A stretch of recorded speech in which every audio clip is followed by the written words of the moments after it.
Hi, my name is Erin Dalton, and this is my National Park card game. I first want to speak briefly about why I chose to design a National Park card game. Each year, my third grade gifted students complete a National Park project in which they choose one national park, research the park, and develop a plan of how to combat some of the environmental factors that the park is facing. And then they present this presentation to other students and faculty members at the school. One of the things that is always difficult is having students narrow down which of the 64 national parks they want to research. Part of the reason is several of these students have never been to a national park. And with there being 64 of them, it's hard for them to get a good understanding of what park they might be interested in. And so I wanted to design a game that gave students an opportunity to become familiar with each of the parks so that they can make an informed decision about which park they would like to spend time researching. Each card is designed with the name of the national park, a photograph of the park, the date that the park was established, where it's located, the geography and size of the park, and 3 unique facts. So this is located all on the front of the card. When students flip over to the back side of the card, they have a QR code that they can scan, and it will take them to a kid-friendly website that gives them more information on the park. This leads me to the two tough decisions I had to make. One, it was hard to find a balance of including enough information, but not too much information about each park on the cards so that I could pique students' interest without giving too much away about the park before they begin their research. That's why I landed on coming up with the same information on each card. I had originally thought about including the types of animals that are found at the park. I had thought about including the Native Americans who had originally lived in the park, but I decided that I wanted students to be able to learn quickly about what the parks look like, the size of the park, how old the park was, and some unique facts without taking away from the research that they would be doing in their project. The other tough decision I had to make was how many ways to include how to play the game in the instructions. I landed on 3 different options for students to play the game.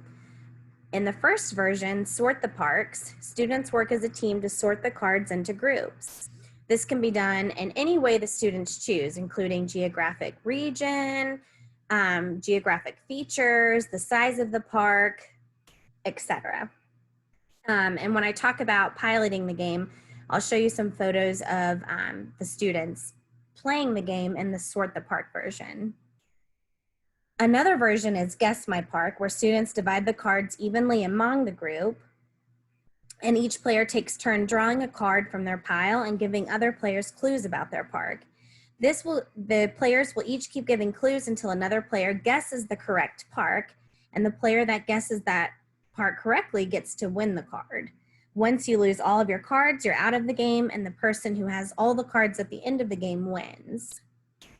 And lastly, I decided instead of including a ton of different options of how to play the game, I would let students choose their own adventure by creating their own game using the cards. Then they would decide as a team what the rules would be and how to determine the winner. They then would play their game to determine if the game design was successful. My students also did a choose your own adventure game with the cards that I'll talk about in a moment. So these first 2 images are the students the first time they decided to sort the cards, and they decided to sort the cards by date that the park was established. The first time they sorted the cards this way, they did it by month. But after sorting the cards into 12 different piles, they realized that there wasn't really any good information they could learn from sorting the cards this way, so they redid it and actually sorted the cards by year. Next, they decided to play a choose your own adventure game, and the rules that they came up with were that each person would have a stack of cards. They would read information about the park that they were holding, And then the other students in the group would say, raise their hands to say their favorite thing or the thing they thought was the most neat about the park. The person that raised their hands after saying what they thought was most interesting about that park or something they wanted to learn more about would then read one of their cards to the group, and they kept playing until they went through all of the cards. I think all in all, the students really enjoyed playing the cards. There was a lot of good dialogue about how interesting some of the pictures were, or how cold some of the places looked, or wow, this park is really, really big. Its acreage is in the millions, where this one's only in the 100,000s. So they really got a good idea about all of the parks. And it kind of happened organically through the game. So I definitely think that my game design was a success. And I look forward to continuing to use these cards with groups in the future.